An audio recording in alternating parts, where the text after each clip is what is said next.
Entropy and spontaneity हमने पिछली class में क्या पढ़ा था, जितना आजादी मिलेगी, जितने हमारे अंदर चंचलपन होगा, वो हमारी जितनी एंट्रोपी होगी। अब देखो हमारा इसके अंदर एक डेरिवेशन होती है, वो थोड़ी सी ना एक ज्यादा ही हाई लेवल हो जाता है, तो हम उस पर नहीं जाएंगे, ध्यान से सुनना। अगर मैं आइसोलेटेड सिस्टम की बात कर रहा हूँ, फॉर एन आइसोलेटेड सिस्टम, समझाऊंगा आया कहां से, लेकिन जितना हो सकता है मैं इसको अवॉइड करूंगा क्योंकि इसके अंदर थोड़ा सा ज्यादा मैथमेटिकल हो जाता है।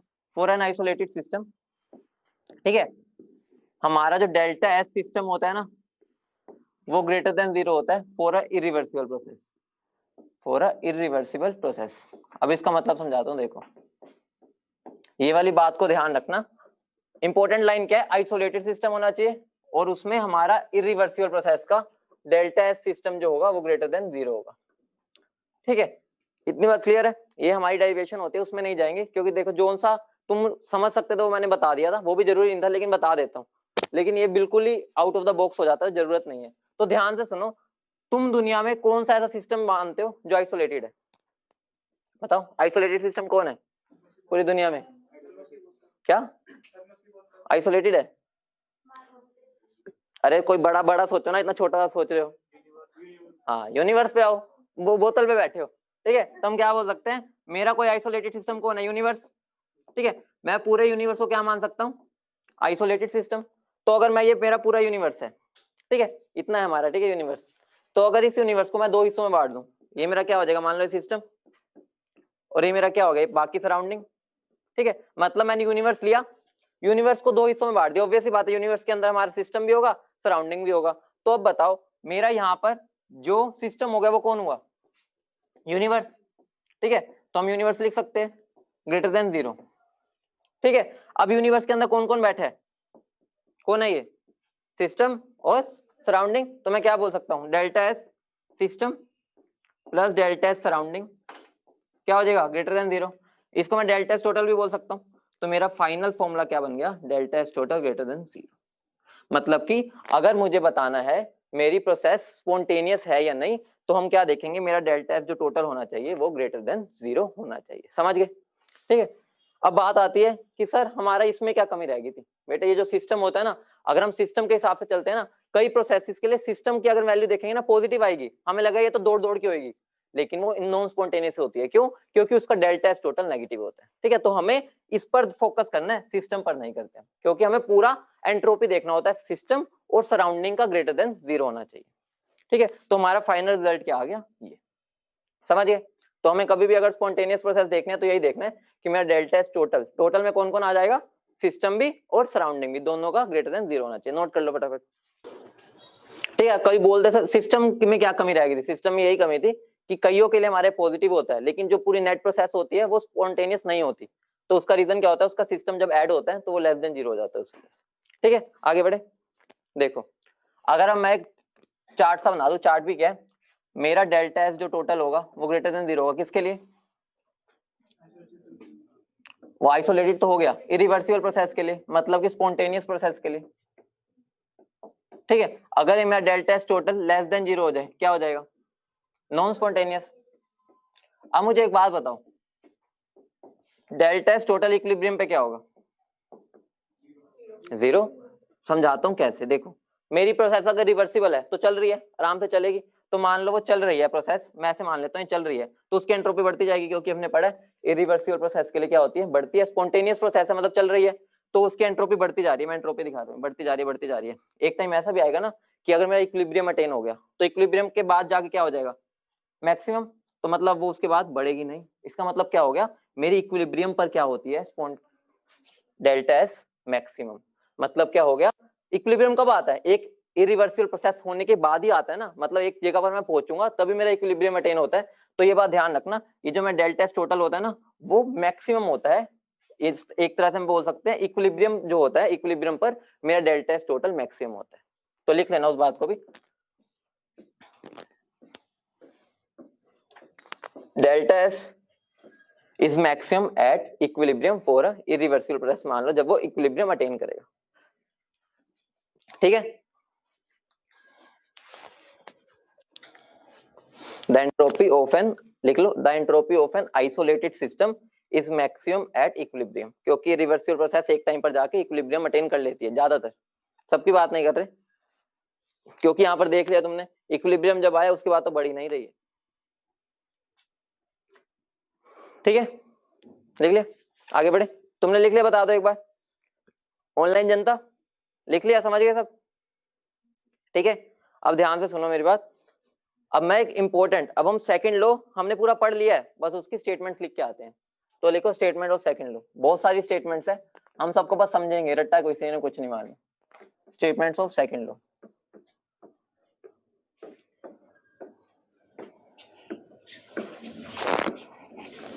देखो मेरी दुनिया में क्या हो रही है, जो स्पॉन्टेनियस प्रोसेस है वो तो कॉन्टिन्यूस हो रही है, तो इसका मतलब क्या हो गया, स्पॉन्टेनिटी बढ़ती जा रही है, और हमें पता है दुनिया में तो बहुत सारी नॉन नेचुरल प्रोसेसेस है। तो मैं क्या बोल सकता हूँ, the entropy of the universe is increasing, क्योंकि ऑब्वियस ही बात है, अगर मैं डेल्टा एस द एंट्रोपी, पहले लिख लेते हैं, द एंट्रोपी ऑफ सिस्टम या of universe is always increasing, is increasing continuously बोल सकते हैं।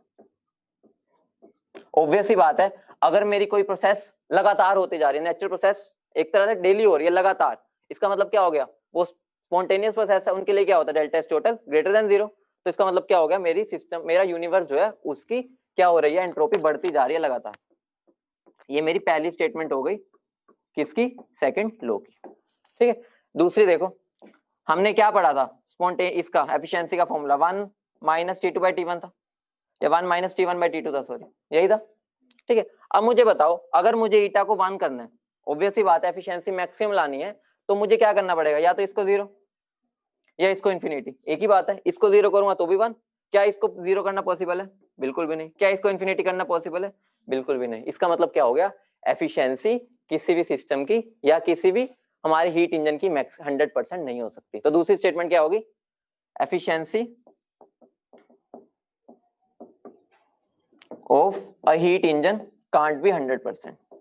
हमने प्रूव कर दिया, कैसे, क्योंकि ये चीजें पॉसिबल ही नहीं है, कांट बी 100%। ये वाली चीज हमने वैसे डिस्कस कर ली थी, हो ही नहीं सकती, हमें पता ही है। ठीक है, अगला देखें, अब मुझे बताओ, अगर मुझे पूरा का पूरा हीट को वर्क में कन्वर्ट करना है, कर सकता हूं?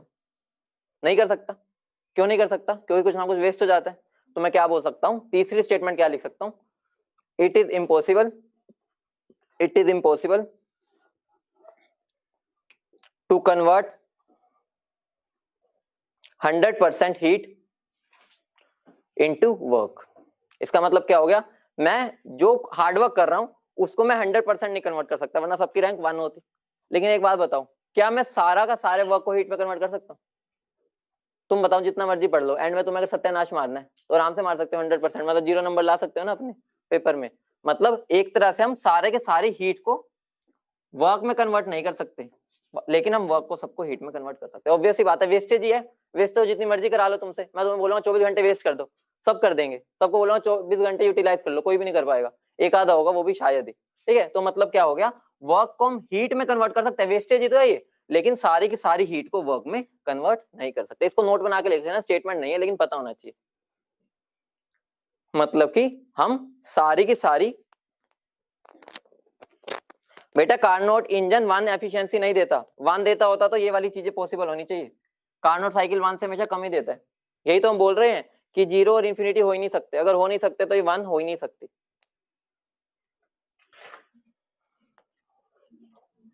ठीक है, लिख लिया यहां तक। अब एक और स्टेटमेंट लिख लो, मतलब अलग अलग स्टेटमेंट्स है, कोई भी पूछ सकता है, तुम्हें पता होने चाहिए। It is impossible, it is impossible to transfer heat, to transfer heat from, it is impossible to transfer heat from low body temperature to high body temperature। Obvious ही बात है, नहीं कर सकते ना। विदाउट, लिख लो, without doing external work, external work के बिना तो हम कर ही नहीं सकते। ऑब्वियस ही बात है, पानी को तुम यहां से ऊपर नहीं चढ़ा सकते जब तक मोटर ना चलाओ। कई सोच रहे हैं सर मैं तो बिना मोटर चलाए भी पानी ऊपर जाता है, जाता है किसी का? हाँ, तो वो पीछे से जा रहा है ना, ये सबमर्सिबल आ रहा है, वो भी वर्क ही कर रहा है तुम्हारे तक पहुंचाने में, वो वर्क ज्यादा कर जाता है। ठीक है, अब एक इंपॉर्टेंट बात पर आ रहे हैं, हेडिंग डालो, कैलकुलेशन ऑफ ये इंपॉर्टेंट चीज है इस जिस पर न्यूमेरिकल आते हैं, calculation of delta S system, delta S surrounding and delta S total. ठीक है, हम दो हिस्सों में पढ़ेंगे इसको, एक हो गया रिवर्सिबल, एक हो गया मेरा इरिवर्सिबल।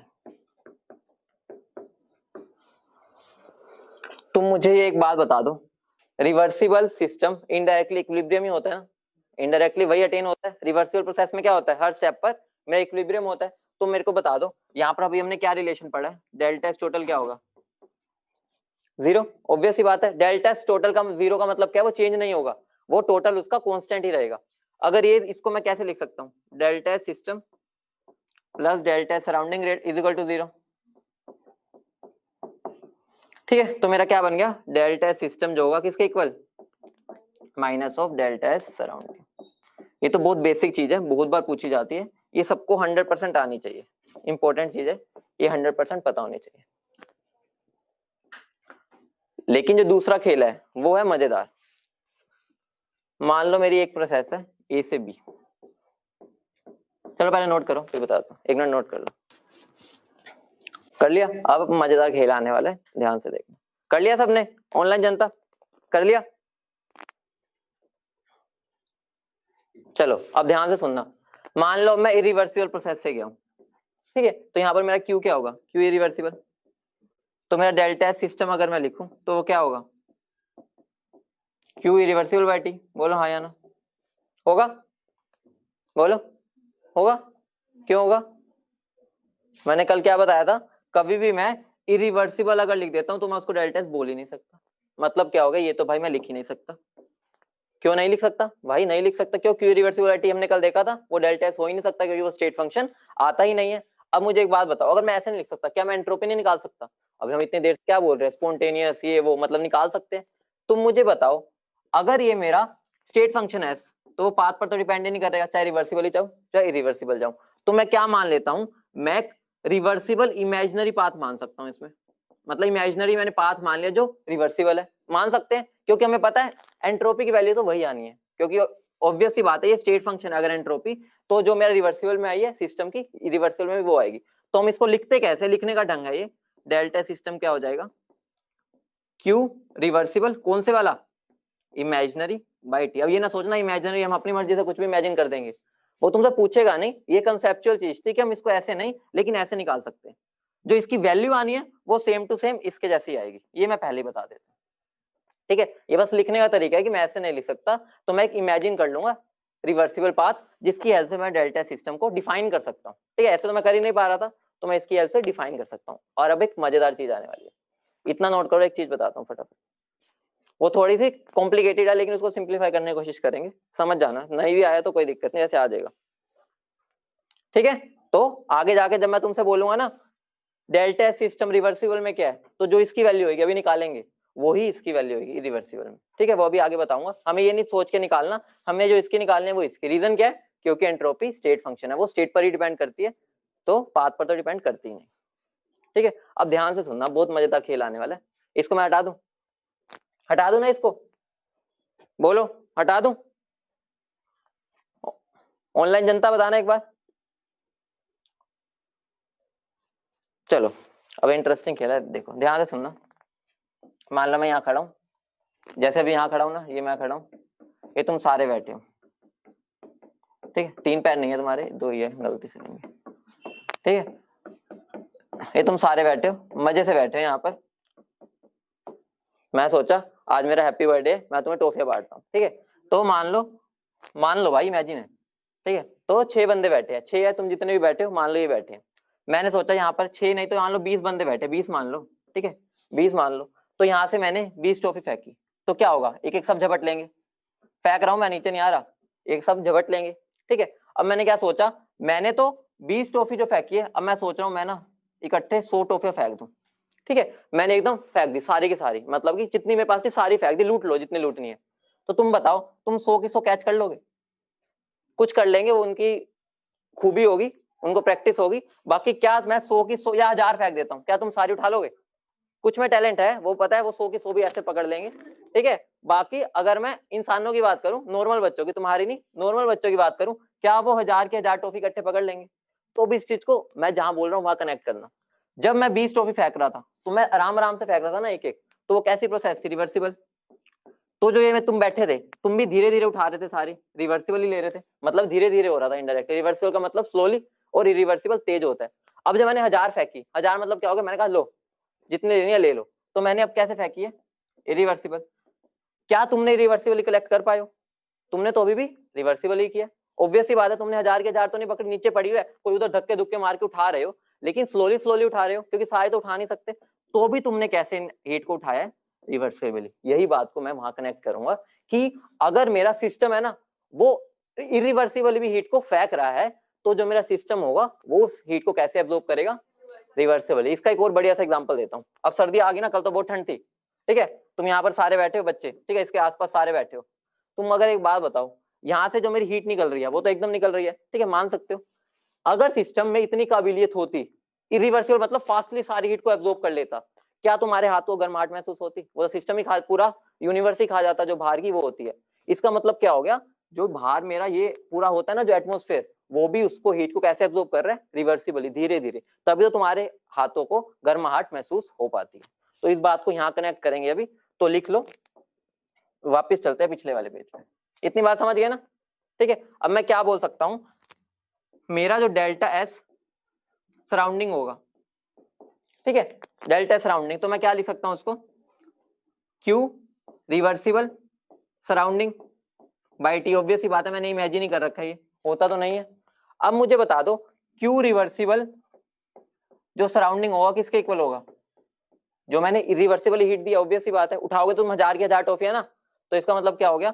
वो मेरे किसके इक्वल होगा? माइनस। माइनस मतलब क्या है? एक छोड़ रहा है और एक ले रहा है, क्या हो जाएगा? माइनस की। इसको मैं डायरेक्ट लिखवा सकता था कि ये इसके इक्वल होता है, लेकिन मैं थोड़ा सा एक्सप्लेन करने की कोशिश किया ताकि तुम्हें इसे रट्टा ना मारना पड़े, ठीक है। तो मेरा डेल्टा एस सराउंडिंग क्या बन गया? क्या बन गया? Minus Q irreversible by T. T किसका होगा यहाँ? सराउंडिंग का, क्योंकि हम सराउंडिंग की बात करें। ये इंपॉर्टेंट फॉर्मूला है, अगर समझ गए तो बहुत बढ़िया, वरना याद तो तुम कर ही सकते हो। हाँ, रिपीट कर दूंगा, टेंशन ना लो, एक बार इतना नोट कर लो, ठीक है। मैं रब कर दूंगा बीच वाला पार्ट, यहां तक तो कर ही लिया था ना, रिपीट भी करता हूँ, दोबारा कर दूं, क्योंकि एंड में तो तुम्हें याद करना पड़ सकता है, लेकिन मैं तो समझाने की कोशिश किया, तुम्हें ये ना लगे क्या हो गया एकदम।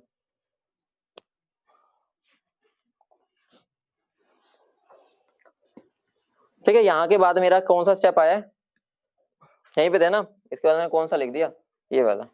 यहाँ के बाद हम यहाँ चले गए थे, दोबारा लिख दूंगा एक बार अगर तुम्हें नहीं समझ आया। रुको, लिख दूंगा दोबारा, देखो दोबारा लिख रहा हूँ। मेरा जो डेल्टा एस सराउंडिंग होगा, ठीक है, वो किसके इक्वल होगा?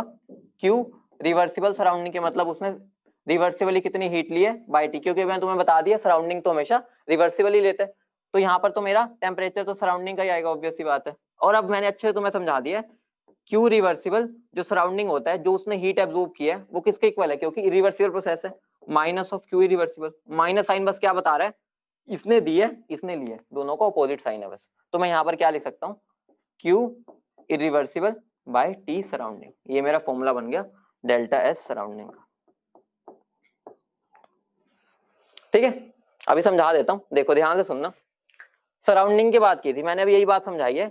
जब मेरा जो सिस्टम है, सिस्टम चाहे रिवर्सिबली हीट को फेंके चाहे इरिवर्सिबल हीट को फेंके, जो मेरा यहाँ पर सराउंडिंग होता है वो हमेशा हीट को रिवर्सिबली ही लेगा। जैसे भी मैंने एक एग्जांपल दिया था, बस इतनी बात समझाने के लिए, ठीक है। रिवर्सिबली फेंक रहा है तो ऑब्वियसली बात है रिवर्सिबली लेगा। अगर ये इरिवर्सिबली फेंक रहा है तो भी मेरा जो सराउंडिंग होता है वो रिवर्सिबली हीट को पकड़ता है। इतनी बात थी बस, ठीक है। लिख लिया? आगे बढ़े, चलो आगे बढ़ते हैं, अगली हेडिंग डालो। अब हम डेल्टा सिस्टम मैंने बताया था ना, अभी निकालेंगे। तो देखो delta S system, calculation of entropy, calculation, ये सबसे इंपॉर्टेंट पार्ट है जिसमें क्वेश्चन आते हैं। Calculation of entropy for ideal gas, calculation of entropy for ideal gas. यहाँ पर अभी तक हमने जितने भी इक्वेशन बनाई है ना, सबको उठा उठा के पुट करते जाएंगे और कुछ भी नहीं करना। मुझे सबसे पहले बता दो, मेरा फ्लोट क्या कहते हैं? मैं इसको इस फॉर्म में लिख रहा हूँ, ठीक है, कुछ फर्क नहीं पड़ेगा। अभी हम शॉर्ट के लिए बात करें, ठीक है, छोटे इंटरवल के लिए। तो मैं इसको ये लिख सकता हूँ, इंटीग्रेट नहीं किया, अब ये लिख सकता हूँ। डी की जगह मैं क्या लिख सकता हूँ, एनसीवी लिख सकता हूँ। मतलब जो जो तुम्हें पता है ना उनके बारे में सब पुट कर दो। इसकी जगह क्या लिख सकता हूँ, और ये ऐसा ही रहेगा, ठीक है। इसको या पहले हम इसको उधर ले जाते हैं, देख लो मेरा यहाँ पर डी क्यू क्या हो जाएगा, D Q N C V D T plus P D V, यही होगा। बोलो, मैंने इसको यहीं रखा, इसको उठा के मैं इधर ले गया, यही होगा। अब मुझे बताओ, फर्स्ट लॉ ने मुझे क्या बताया था, डीएस, और सेकंड लॉ ने क्यू बाई टी, यही था। मतलब ये रिवर्सिबल था, वो अलग बात है, यही था, ठीक है। चाहे रिवर्सिबल लिख लो चाहे ना लिखो, इसको मैं शॉर्ट इंटरवल के लिए लिख रहा हूँ तो ये लिखता था, ठीक है। तो मैं डी क्यू की जगह क्या लिख सकता हूँ, T into D S is equal to N C V. ये याद नहीं रखनी, बस एक बार देख लेते हैं कैसे बन रहे हैं, ठीक है। अगर मैं तीनों तरफ टी से डिवाइड कर दूंगी, क्या बन जाएगा, N C V D T by T plus P की जगह क्या लिख सकता हूँ वैसे गैस के लिए, N R T by V, ठीक है। और टी से डिवाइड तो करना ही है, टी से टी क्या हुआ, कैंसिल, तो मैं डीएक्स क्या बन गया, N C V D T by T plus N R D V by V. अगर मैं अब दोनों तरफ इंटीग्रेट कर दूं, इंटीग्रेट इंटीग्रेट इंटीग्रेट, ठीक है, तो मेरा क्या बन जाएगा, इधर दिखाता हूँ, ये क्या बन जाएगा डेल्टा एस, ये क्या बनेगा एन सी वी बाहर, d T by d T का इंटीग्रल लोग डायरेक्ट लिख दूं, v two by we one, sorry T two by T one, log T two by T one direct लिख दिया मैंने, इंटीग्रेट ही तो किया, प्लस क्या आ जाएगा एन आर, क्या बनेगा log V two by we one. तो मेरा ये फॉर्मूला बन गया, ठीक है। ध्यान रखना ये रिवर्सिबल के लिए भी एप्लीकेबल है और इरिवर्सिबल, क्योंकि अभी मैं तुम्हें क्या बताया था, डेल्टा एस जो सिस्टम होता है उसमें चाहे रिवर्सिबल ले जाओ चाहे इरिवर्सिबल, डेल्टा एस सिस्टम की वैल्यू तो वही आएगी क्योंकि वो स्टेट फंक्शन है, ठीक है। तो मतलब ये एप्लीकेबल फॉर बोथ है, for both reversible and irreversible.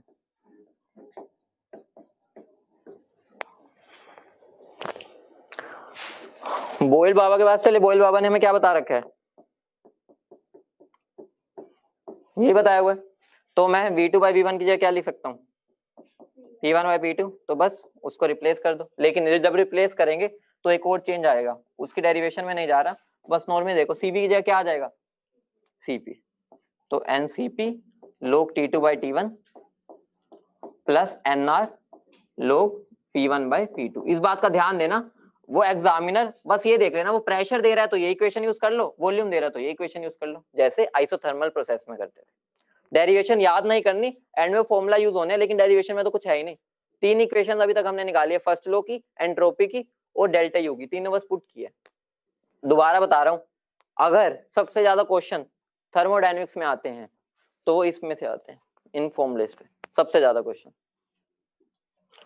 CP क्या है सर, बेटा सीपी क्यों, अरे हमारा जब प्रेशर वाली टर्म आ गई तो तुम्हें अच्छे से पता है, जब प्रेशर आ जाता है तो उसके बाद सीपी आता है, जब वॉल्यूम आता है तो सीवी आता है। इससे यहाँ तक एक डेरिवेशन भी है, लेकिन वहां तक जाने की जरूरत है ही नहीं, क्या करेंगे जाके, बस तुम अपना बॉयल्स लॉ से सिंपली लगा लो। बस हमारा फर्क क्या है, ये वाला, मतलब जो चेंजेस है वो यहाँ पे मार्क कर देता हूँ, करिए न्यूमेरिकल कराऊंगा, क्लियर हो जाएगा। मैं तुमसे यहीं पर पूछ लेता हूँ, ठीक है, एक सेकंड रुको।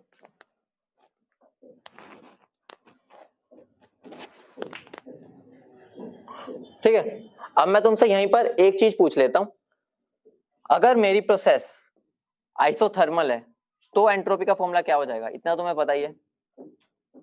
आइसोथर्मल में मेरा क्या हो जाएगा, ये वाली टर्म जीरो और ये वाली भी टर्म जीरो हो जाएगी, लेकिन डेल्टा सिस्टम तो सेम रहना चाहिए, मतलब चाहे मैं इसको यूज करूं चाहे इसको यूज करूं आंसर सेम आएगा। तो क्या हो जाएगा, मेरा जो डेल्टा सिस्टम होगा वो किसके इक्वल आ जाएगा, N R log V two by we one और N R log P one by P two, ठीक है। जिससे मर्जी लगाओ, उसने वॉल्यूम दिया तो वॉल्यूम पुट कर दो, प्रेशर दिया तो प्रेशर। अगर मैं आइसोकोरिक कर दूं, फिर आइसोकोरिक है मतलब ऊपर वाला यूज करेंगे, ठीक है। तो मेरा क्या बन जाएगा, delta S n C v log T two by T one. अगर आइसोबारिक है तो क्या हो जाएगा, N C p log T two by T one. समझ गए, सिंपल है ये चीज, तो इस पर न्यूमेरिकल करा देता हूँ, क्लियर हो जाएगा। ये रट्टा नहीं मारना, तुम्हें बस इक्वेशन ध्यान होनी चाहिए, वो उस टाइम पर अपने आप हो जाता है। ठीक है, याद ना करने लग जाना, आइसोकोरिक में ये होता है। जितना याद करने से बच्चों के बेटर रहेगा। कर दो नेक्स्ट। सबने लिख लिया? ऑनलाइन जनता बता दो एक बार, लिख लिया सबने? हाँ, अक्षय कहाँ गया अपना? अक्षय, अक्षय यहाँ पर तो नहीं है। अक्षय नहीं दिख रहा आजकल, है फिल्म करने गया हुआ होगा, वो बिजी है। ठीक है, क्वेश्चन लिखो। तुम्हारे मेडिकल और मेंस लेवल पे तो ऐसे क्वेश्चन आते हैं, सिंपल सिंपल है बिल्कुल, मतलब 90% ऐसे क्वेश्चन आएंगे। एडवांस में थोड़े अच्छे आते हैं, लेकिन फिर भी आ तो कुछ भी सकता है। अभी मैं पहले तुम्हें दिखाता हूँ पेपर में कैसे आते हैं। Calculate delta S of an ideal gas when 2 moles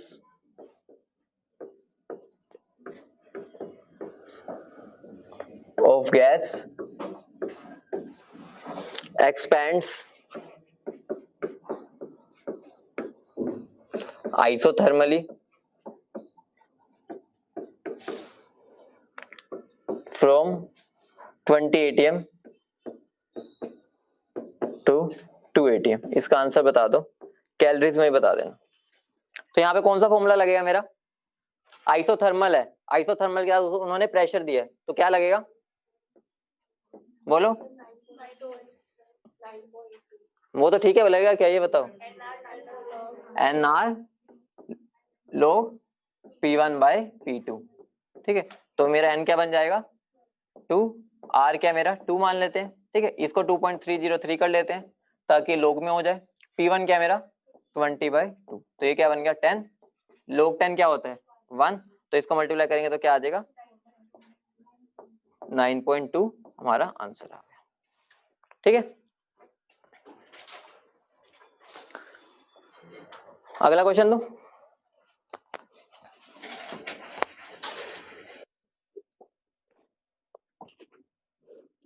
question है, ऐसे क्वेश्चन नहीं आते तुम्हारे ज्यादातर। 5 moles of an ideal gas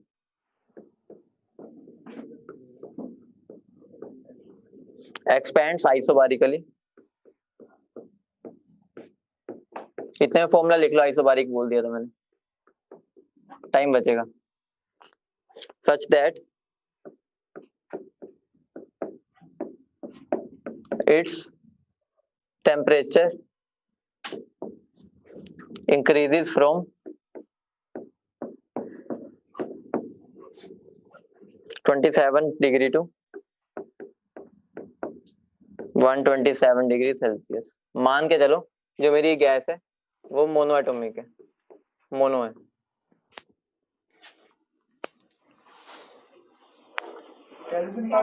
हाँ, कैलोरी किसी में भी निकाल दो, कैलोरी में दे दो। कौन सा फॉर्मूला लगेगा? NCP log T2/T1, value put कर दो बस। CP क्या आएगा मोनोएटॉमिक के लिए 5/2R। ये तो क्या बन गया मेरा 5 × 5/2R इंटू log T2 क्या मेरा 400/300। ठीक है, ये इससे ये कट जाएगा 25। इतने में आंसर दे दो, कोई दिक्कत नहीं। वैल्यू पेपर में गिवन होगी log 4/3। क्या जो भी होगा, मतलब आंसर तुम्हारा यही होगा, इसकी वैल्यू तुम्हें पेपर में गिवन होगी जनरली तो। ठीक है, यहाँ तक सबका आ गया, आगे बढ़े।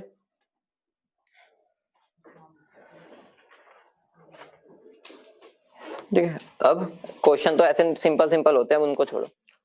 अब हम एक इंपॉर्टेंट चार्ट बना रहे हैं, उसमें मैं तुम्हें समझा दूंगा ये कहाँ कहाँ से आया, वरना हम अगर एक एक को स्पेसिफिकली करेंगे तो लंबा टाइम लग जाता है। ठीक है, ध्यान से समझना। सबसे पहले ऊपर लिखो मेरा ये रिवर्सिबल प्रोसेस है, ये मेरा इरिवर्सिबल प्रोसेस है। ठीक है, तो सबसे पहले अगर मेरा रिवर्सिबल प्रोसेस है, हम स्टार्ट करते हैं आइसोथर्मल के लिए। यहाँ पर ऊपर ये भी लिख लेना, ये डेल्टा एस सिस्टम, ये डेल्टा एस सराउंडिंग। ठीक है, ये मेरा डेल्टा एस सिस्टम, ये मेरा डेल्टा एस सराउंडिंग। ठीक है, ये बीच में लक्ष्मण रेखा लगा दो। यहाँ पे छोटे वाली लक्ष्मण रेखा लगा दो, ठीक है। ये हमारा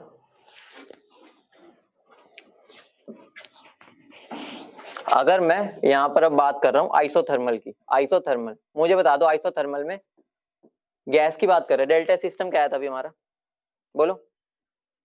आइसोथर्मल में, आइसोथर्मल से पहले आइसोकोरिक कर लेते, ज्यादा आसान रहेगा, ठीक है। आइसोकोरिक कर लो, फर्क नहीं पड़ेगा, बहुत जल्दी जल्दी हो जाएंगे। पहले आइसोकोरिक में मेरा डेल्टा सिस्टम क्या होता है, अभी मैंने करवाया, निकलवाया, क्या आता है, क्या ये आया डेल्टा सराउंडिंग, क्या आएगा बताओ, क्या आएगा। तो ये क्या बन जाएगा, मैं यहाँ पर ऐसे लिख देता हूँ, ठीक है, ताकि तुम्हें ज्यादा पोच ना लगे, समझ जाओगे ना। इसी का ही नेगेटिव है, दोबारा लिखेंगे तो ऐसा लगता है क्या हो रहा है, तो सेम लिख दिया। डेल्टा सिस्टम उधर कितना होगा, सेम, तो क्या आ जाएगा, मैं लिख देता हूँ डेल्टा एस सिस्टम रिवर्सिबल वाला, ठीक है। मैं ऐसे इसलिए लिख रहा हूँ ताकि समझ आ जाए कि ये दोनों सेम है, वरना तुम्हें दोनों अलग अलग दिखते हैं। डेल्टा सराउंडिंग क्या आएगा, क्या आएगा बताओ, अभी मैं तुम्हें फॉर्मूला लिखवाया था, बोलो।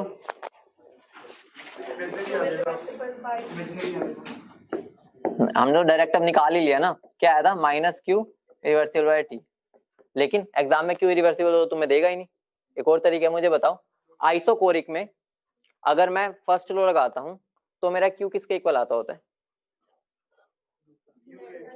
डेल्टा यू के, तो मेरा ये फॉर्मूला क्या बन गया, minus delta U by T, ठीक है। ये हम वैसे सेपरेटली करते हैं, लेकिन हम ओरली कर लेंगे, ठीक है, क्योंकि दोबारा बता रहा हूँ इरिवर्सिबल वाला मेंस और जेई में कम पूछा जाता है, मतलब नीट में तो बहुत ही कम पूछा जाता है, मेंस में फिर भी पूछ लेता है इरिवर्सिबल वाला, एडवांस में तो पूछ ही सकता है, लेकिन कुछ ये नहीं है कि आएगा पक्का नहीं आएगा, सिंपल से है, तुम्हें आते ही है, कुछ ऐसा तो है नहीं कोई बहुत बड़ी चीज होगी। ये दोनों तो सेम ही होते हैं, तुम्हें दिख ही रहे, बस उसमें थोड़ा सा वो होता है, वो मैं तुम्हें समझा ही दिया कि कैसे आया, ठीक है। अगर तुम समझ चुके तो कोई दिक्कत नहीं होगी, और तुम्हें पता है आइसोकोरिक में डेल्टा यू के बराबर होता है, बस, ठीक है। अगला लिखो आइसोबारिक का, तुम खुद बताना मुझे आइसोबारिक में क्या होगा, जितना तुम बोलोगे उतना क्लियर होगा।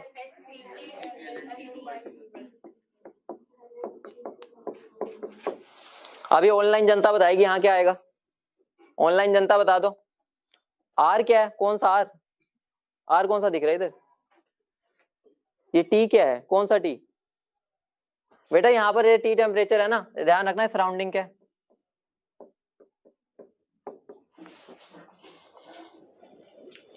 यहाँ पर क्या आएगा, सेम, बस माइनस ऑफ डेल्टा सिस्टम, यही आएगा।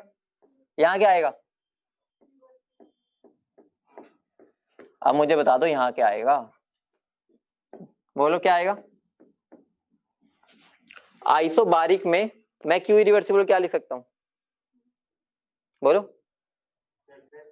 डेल्टा एच, ठीक है। तो मेरा क्या बन जाएगा, मैं डायरेक्ट लिख रहा हूँ minus delta H by T surrounding, simple सा, देखो अगर तुम लॉजिकली सोचोगे तो आसानी से हो जाएगा, ठीक है। अगले चलते हैं, इस पर कौन सा, आइसोथर्मल। देखो रट्टा कुछ भी नहीं मारना, दोबारा से मैं बार बार यही बोलता हूँ, समझ के करो, कोई दिक्कत नहीं। यहाँ क्या आएगा, क्या एन आर, बस, और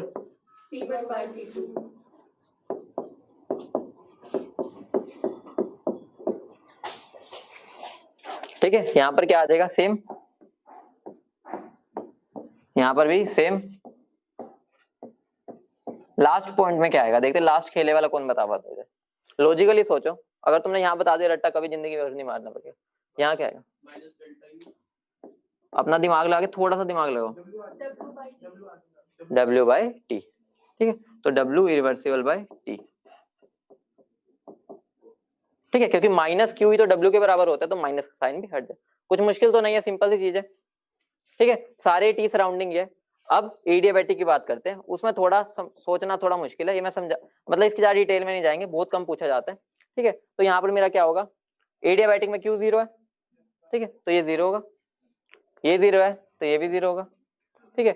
लेकिन वो जो है ना हमारे चाचा जी, वो जीरो नहीं होंगे, उसकी वैल्यू अभी भी वही होगी, ठीक है, जो सराउंडिंग है ना, क्योंकि वो रिवर्सिबली एक्सेप्ट करते हैं, उसमें थोड़ा ज्यादा सोचना होता है, बस ये ध्यान रखना। यहाँ पर मेरा जो डेल्टा एस आएगा वो जीरो नहीं होगा, वो किसके इक्वल होगा, पूरा का पूरा लिख दो, N R log V2/V1 plus NCP log T2/T1, और क्या बन सकता है, CV आएगा ना, ठीक है। और क्या बन सकता है यहाँ पर, NR log P1/P2 plus NCP log T2/T1, मतलब क्या दोनों आ सकते हैं, ठीक है। और जो इसका डेल्टा एस सराउंडिंग होगा वो यहाँ पर 0 ही होगा। ये थोड़ा सा याद रख लेना, बाकी पूछता नहीं है हमने, बस पहली 3 प्रोसेस इंपॉर्टेंट होती है, लेकिन रिवर्सिबली तो पूछ सकता है, तो रिवर्सिबली ध्यान रखना है 0 होगा, ठीक है। अगर अब मैं फ्री एक्सपेंशन की बात करूं,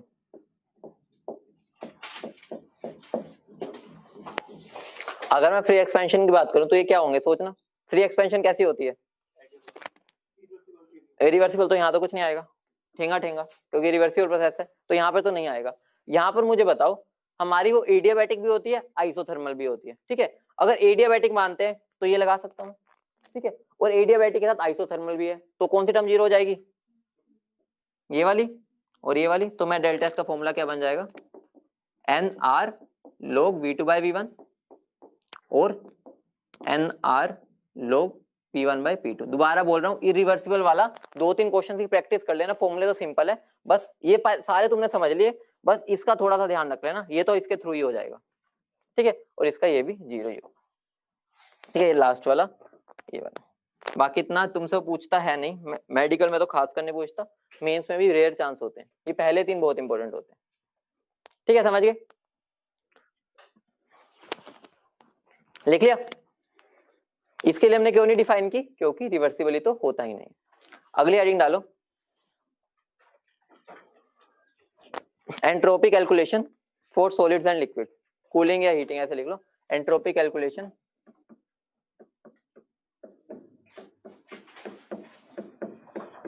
फॉर कूलिंग और heating of solids and liquids.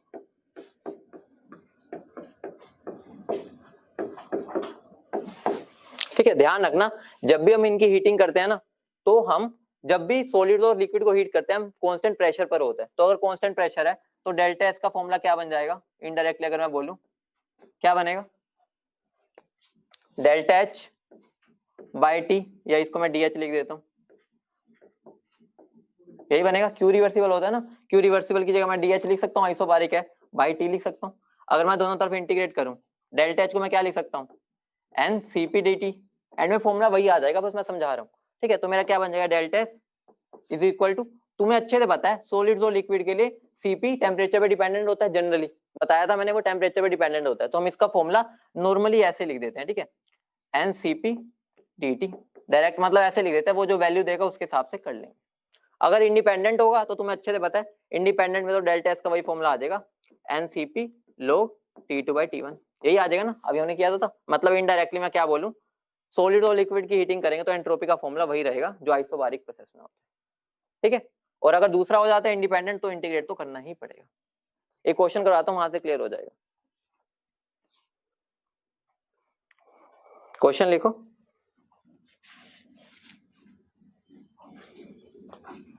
यहाँ पर ये वाला टीवी भी तो आएगा, ठीक है, इसका ना बोलना।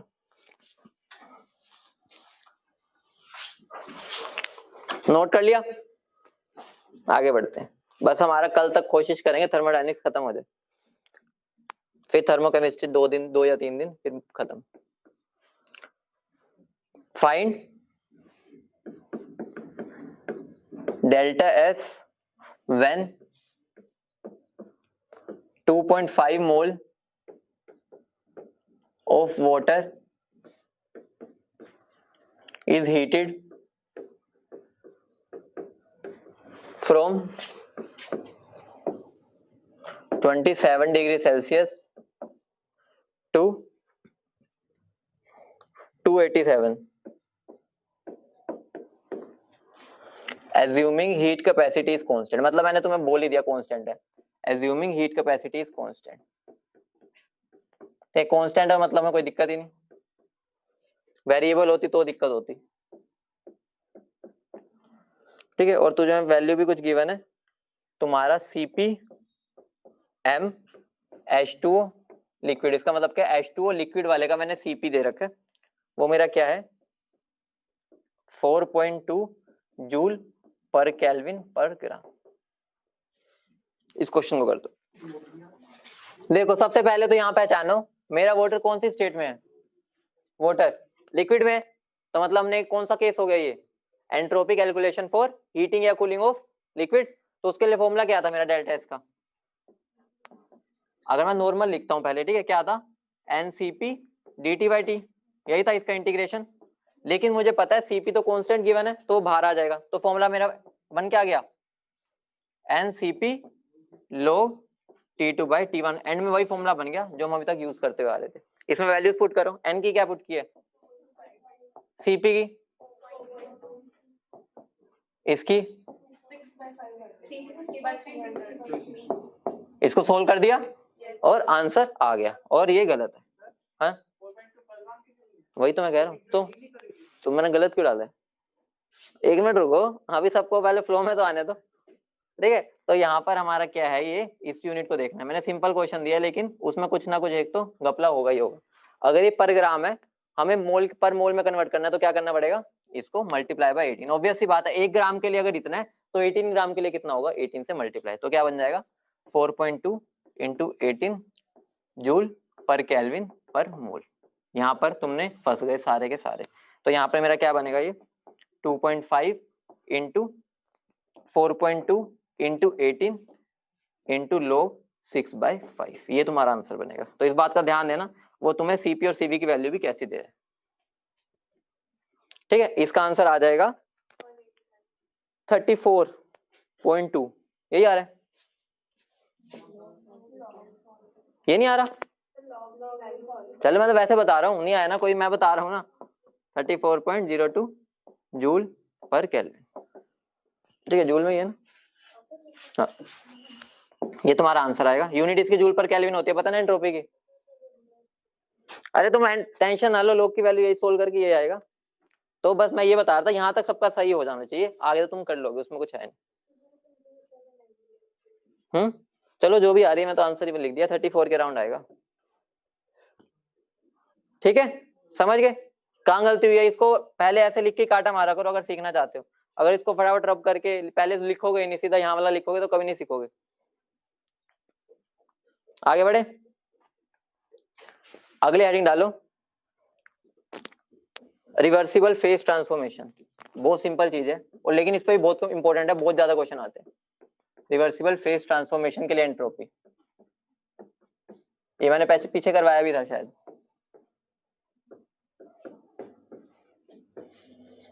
एंट्रोपी कैलकुलेशन,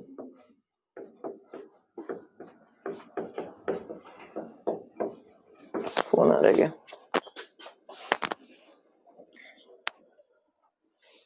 ठीक है। तो अब मेरी बात ध्यान से सुनना, हमने कौन कौन सी प्रोसेस पढ़ी हुई है। एक तो मैं क्या कर सकता हूँ, सॉलिड को लिक्विड में कन्वर्ट करूं, क्या बोलते हैं इस प्रोसेस को, फ्यूजन। एक मैं क्या कर सकता हूँ, लिक्विड को गैस में, एक क्या कर सकता हूँ, सॉलिड को लिक्विड में गैस में, और एक होता है मैं एक एलोट्रोप को, ठीक है, दूसरे एलोट्रोप में, ठीक है। अब ध्यान सुनो, इसको हम क्या बोलते हैं, फ्यूजन, इसको हम क्या बोलते हैं, वेपराइजेशन, इसको सब्लिमेशन, और इसको ट्रांजिशन, ठीक है, ट्रांजिशन, ठीक है। तो इसके लिए अगर मैं डेल्टा एस निकालता हूं तो वो क्या होगा, ये कांस्टेंट प्रेशर पर होता है, सबको पता है। जब एक कांस्टेंट प्रेशर पर हमारी फेज चेंज होती है तो क्या बनता है इसका, delta H fusion by T. Solid से लिक्विड जाने को हम क्या बोलते हैं, मेल्टिंग पॉइंट। तो ये मेरा इसका फॉर्मूला आ गया। इसका क्या हो जाएगा, delta H vaporisation by T boiling point. इसका delta H sublimation by T, कौन सा, सब्लिमेशन वाला टेम्परेचर जो होगा। और ये क्या होता है, delta H transition by T, जिस टेम्परेचर पर ट्रांजिशन हो रही है। ट्रांजिशन का मतलब क्या होगा, एक एलोट्रोप है, मान लो ग्रेफाइट है, उसको डायमंड में किया है, डायमंड को ग्रेफाइट, तो वो क्या होता है, ट्रांजिशन में आ जाता है, और वो फेज ट्रांसफॉर्मेशन में ही हम मानते होते हैं। किसी को समझ आया ना, कहाँ से आया, पता है कहाँ से आया ये, ऑब्वियस ही बात है, इतना तो पता ही होगा। डीएस मेरे किसके इक्वल होता है, D Q reversible by T at constant pressure, ये क्या होता है, DH, तो इंटीग्रेट करूंगा तो क्या बन जाएगा डेल्टा। तो यहाँ से आया, रट्टा कुछ भी नहीं मारना, कंसेप्चुअली चलोगे तो सब हो जाएगा। ठीक है, अब इस पे एक आधा न्यूमेरिकल कर लेते हैं फिर आगे बढ़ते हैं। क्वेश्चन लिखो, डेल्टा एस वेपराइजेशन, नोट कर लिया पहले बता दो, ऑनलाइन जनता नोट कर लिया सबने? जल्दी जल्दी करते यार तुम, अब पहले तो नहीं करते थे। डेल्टा एस वेपराइजेशन किसके इक्वल है मेरे? 85 जूल पर केल्विन पर मोल। 117 ग्राम of benzene vaporizes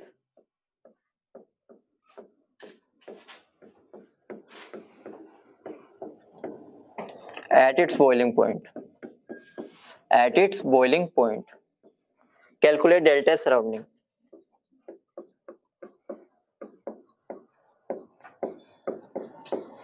कर दो। पहले बताओ मुझे पूछा क्या है, तुम मेरे साथ सब करोगे ठीक है। मेरे से पूछा क्या, डेल्टा सराउंडिंग।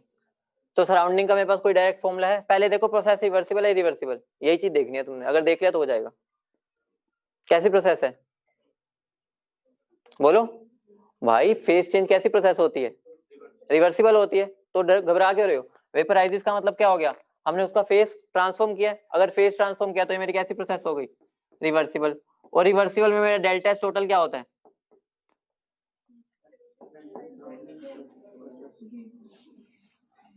अगर ये 0 है तो मेरा डेल्टा एस सिस्टम किसके इक्वल था? या डेल्टा एस सिस्टम इसका माइनस किसके इक्वल था? डेल्टा एस सराउंडिंग के। तो मुझे बस यही तो निकालना है, ये निकाल लो। तुम्हें पहचानना क्या था? ये रिवर्सिबल प्रोसेस है। जिसने ये पहचान लिया उसका तो आसानी से हो जाना था। ये निकाल सकते हो, कैसे निकलेगा? गिवन ही तो है, और क्या चाहिए? उन्होंने बोल दिया 85 जूल पर केल्विन पर मोल है, मेरे पास इतनी बेंजीन है, मतलब ये 1.5 मोल होता है। ठीक है, 1.5 मोल। तो अगर 1 मोल के लिए डेल्टा एस इतना है तो 1.5 के लिए कितना होगा? मल्टीप्लाई, उसके आगे माइनस लगा दो। इसमें कुछ यूज ही नहीं था, ये तो बिल्कुल कॉमन सेंस वाला क्वेश्चन है। वैल्यू भी उसने गिवन ही है, डेल्टा एस वेपराइजेशन। बस ये तुम्हें गुमराह करने के लिए क्वेश्चन कि भाई हमें दे तो रखिए, मैं क्या करूं इसका। अगर मैं डेल्टा एच लिख देता ना फटाफट तुम कर देते। ठीक है, क्या आंसर आ रहा है? -127.5 आया, -127.5 आएगा। ट्राई कर लो फटाफट हो जाएगा। -127 1 आ रहा है, 127। देख लो भाई कुछ गलती होगी। इतना कॉन्फिडेंट हो कि भाई 117 ही रहेगा, तुम जो मर्जी कर लो। ठीक है, तो निकाल लोगे क्या होगा? 85 को बस मल्टीप्लाई कर देना 1.5 से, ठीक है, और उसके आगे माइनस लगा दो। ठीक है, सिंपल सा क्वेश्चन था। आगे बढ़े। बस आज ही मुझे तो लग रहा है कि आज में भी खत्म भी ना कर दें हमें, हो जाएगा। ठीक है, तो लिखो entropy calculation for entropy calculation for a chemical reaction. Entropy पर ही सबसे ज्यादा क्वेश्चन आते हैं। ठीक है, मान लो मेरी कोई रिएक्शन है, N1A plus N2B giving N3C plus N4D। ठीक है, मान लो सारी गैस ही है, हम गैस ही मान के चल रहे हैं।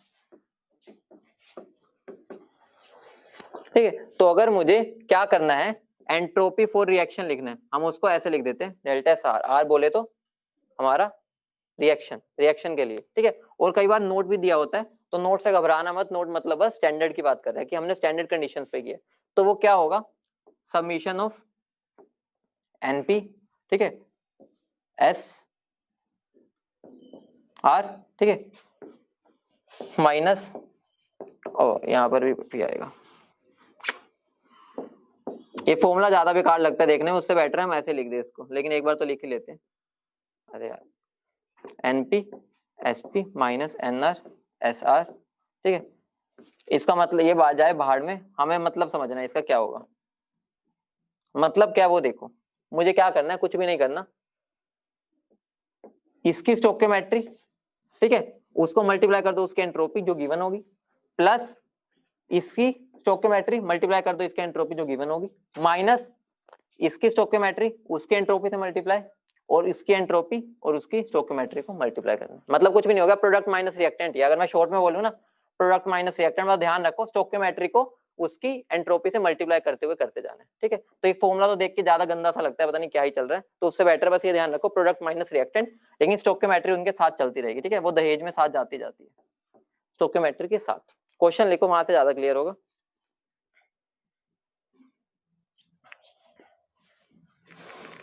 क्वेश्चन है मेरा,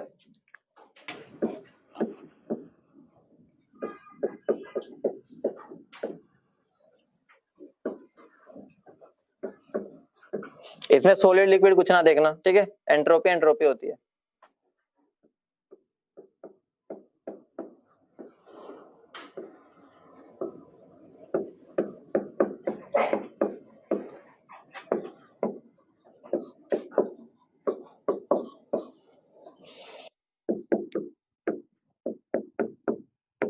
इसमें क्वेश्चन ज्यादा बड़ा होता है, आंसर ज्यादा छोटा होता है।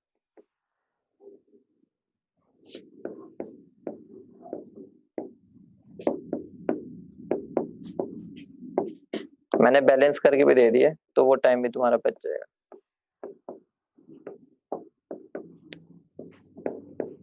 इस रिएक्शन के लिए एंट्रोपी चेंज निकालनी, सिंपल है, प्लस माइनस है।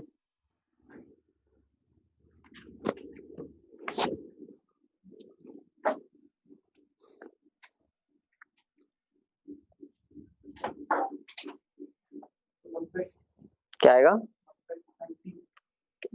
90 तो नहीं आ रहा। हाँ, जल्दी कर रहे हो, आंसर की वजह ना भागो, परफेक्शन के लिए भागो। क्या करना है, प्रोडक्ट की एंट्रोपी माइनस रिएक्टेंट की स्टोइकियोमेट्री से मल्टीप्लाई करते हुए -210 आ जाएगा। आ गया बच्चे, ठीक है। मतलब करना क्या है, मुझे एफ की गिवन है, तो क्या हो जाएगा 2 × 30, ठीक है, प्लस 3 × 70 माइनस 1 × 90 प्लस 3 × 130। इसको सोल्व कर लो, -210 आ जाएगा, ठीक है। इसी में मैं एक और क्वेश्चन बना दो, इसको आगे इसको एक्सपेंड कर लो क्वेश्चन को। अगर मैं तुमसे साथ में ये भी पूछ लूं, कैलकुलेट एंट्रोपी चेंज, मतलब मैं तुमसे पूछ लिया डेल्टा एच सराउंडिंग, ठीक है, डेल्टा एच फॉर्मेशन छोड़ो, अभी इसको रहने दो, उसके बाद इसको उसमें करेंगे थर्मोकेमिस्ट्री में। अभी तुम्हें घूम जाओगे, उसमें ऐड करना हो तुम्हें, अनस्टेबल हो गए, काट दो उसको थर्मोकेमिस्ट्री में कर लेंगे, वहां पे ज्यादा समझ आएगा, ठीक है। बस एक लास्ट फॉर्मूला लिख लेते हैं, हमारा एंट्रोपी वाला पार्ट खत्म। तो वो क्या है, वेरिएशन ऑफ एंट्रोपी। ध्यान से सुनना, ये वाला फॉर्मूला बस समझना है, न्यूमेरिकल बहुत ही रेयर आया इस पे, ठीक है। तो हम इस फॉर्मूले को बस समझेंगे, एडवांस में आया था इस पर एक न्यूमेरिकल, बच्चों को समझ नहीं आया था क्वेश्चन क्या है, तो लिख लो कैलकुलेशन या variation of entropy of reaction with temperature, ठीक है। एक जनरल फॉर्मूला लिख देता हूं, समझा दूंगा, लेकिन जनरल फॉर्मूला थोड़ा देख के अजीब सा लगता है। वो क्या, डेल्टा एस आर, देखो T2 पर मैंने क्या निकाला, एंट्रोपी चेंज ऑफ रिएक्शन, उसमें से माइनस कर दिया entropy change of reaction at temperature T1। Obviously बात है, टेम्परेचर चेंज कर रहे हैं तो ये वैल्यू भी चेंज होगी, ये भी मैंने दोनों की निकाल ली जैसे भी निकाल रहे थे, ठीक है। ओ किसके इक्वल हो जाएगा,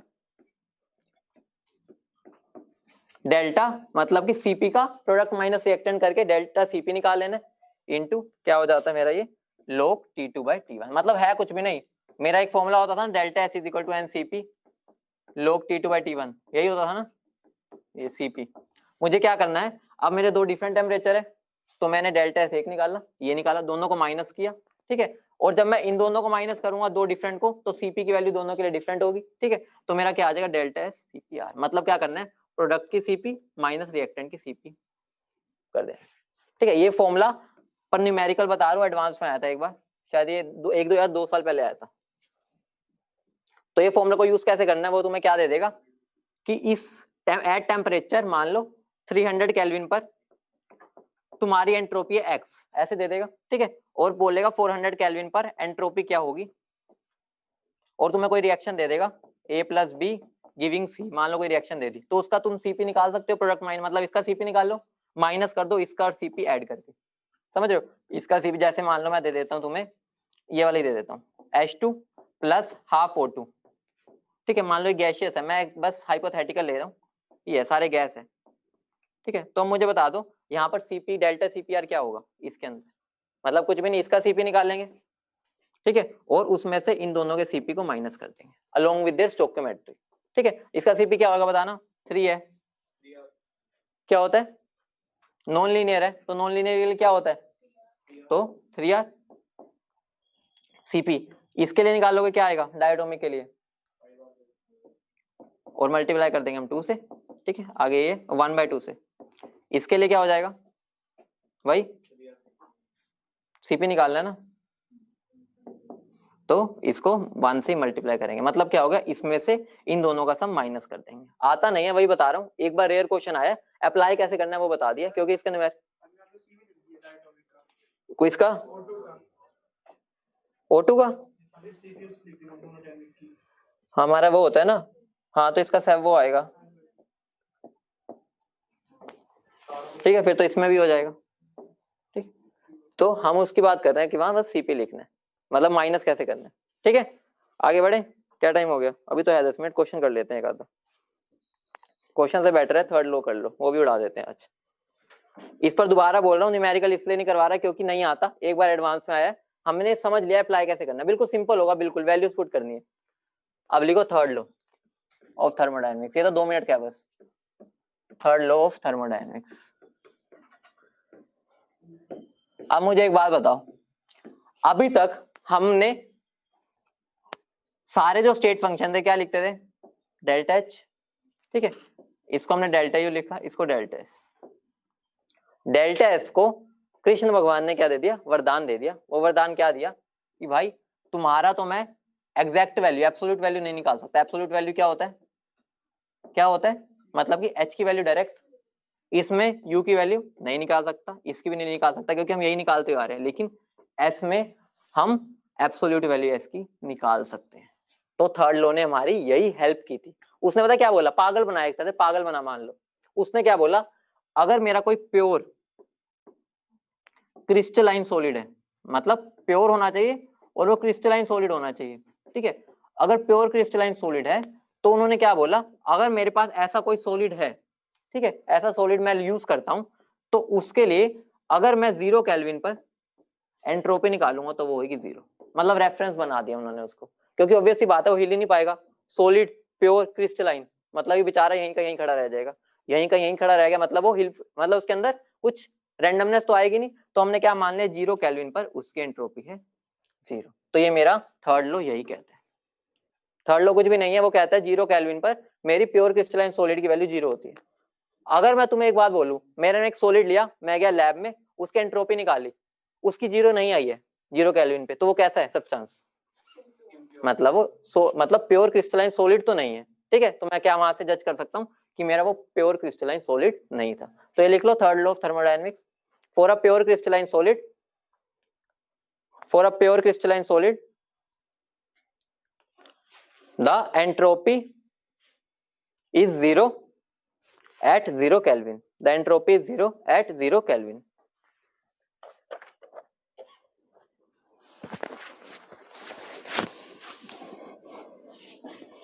इसकी एप्लीकेशन क्या होगी, सोच सकते हो एप्लीकेशन, इसकी एप्लीकेशन क्या है, हम एब्सोल्यूट वैल्यू ऑफ एंट्रोपी निकाल सकते हैं।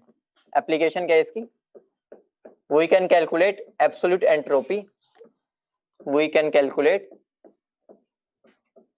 absolute entropy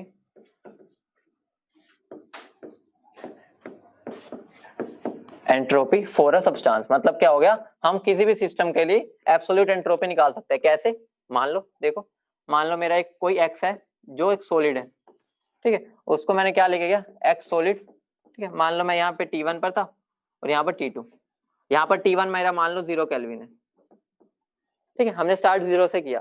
तो मेरा डीएस का फॉर्मूला क्या होता है, फॉर्मूला क्या होता है बोलो, dq/t होता है इनडायरेक्टली, ठीक है, यही होता है। अब मुझे बताओ, ये मेरी कहां से जा रही है, 0 से S1 तक कोई भी टेम्परेचर है, ठीक है, मतलब इस बार पर मेरी S1 होगी और 0 केल्विन पर तो 0 ही होती है, तो इनडायरेक्टली मेरी वैल्यू किसकी आ जाएगी, तो मेरे उसने वैल्यू किसकी दे दी, S1 की। हमें वही तो चीज चाहिए थी, S1 की वैल्यू आ गई, एब्सोल्यूट वैल्यू मिल गई, हमें वही चाहिए थी।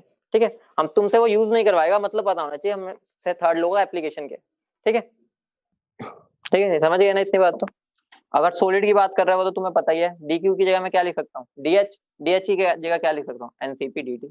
वो इतनी बात तो तुम्हें पता ही है, बस मैंने तुम्हें एप्लीकेशन बताई है, इनडायरेक्टली मेरा यही बन जाएगा बस। उस बात को हम छोड़ सकते हैं, मतलब इंपॉर्टेंट ये था कि हम निकाल सकते हैं, ये चीज समझनी थी। एक इंपॉर्टेंट एस्पेक्ट समझते हैं, वो एस्पेक्ट क्या है, अगर मैं एंट्रोपी वर्सेस टेम्परेचर ग्राफ बनाऊं, ध्यान से समझना, समझने वाली चीज है, मजेदार चीज। मुझे बताओ, अगर स्टार्टिंग में मेरा सॉलिड था, 0 पर था, तो एंट्रोपी कितनी थी, 0। अब मेरा सॉलिड बढ़ता गया, उसकी एंट्रोपी बढ़ेगी, ऑब्वियस सी बात है, बड़ी बड़ी बड़ी बड़ी बड़ी।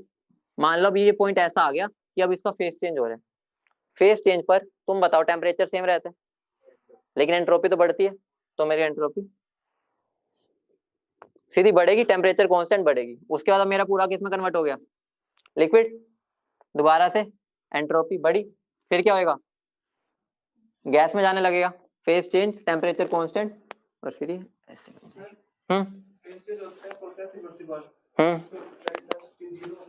क्या हुआ, सिस्टम की बात कर रहे हैं ना, ये सिस्टम की, जब मैं कुछ नहीं बोल रहा हूं तो तुम सिस्टम की बात मान के चलना। अगर मैं एंट्रोपी बोल रहा हूं तो हम सिस्टम की बात कर रहे हैं उससे। तो ये मेरी किसकी हो गई, ये वाला, यहाँ मेरी सॉलिड की बात है, ठीक है, ये मेरा लिक्विड की है, और ये मेरी गैस की है, समझ गए।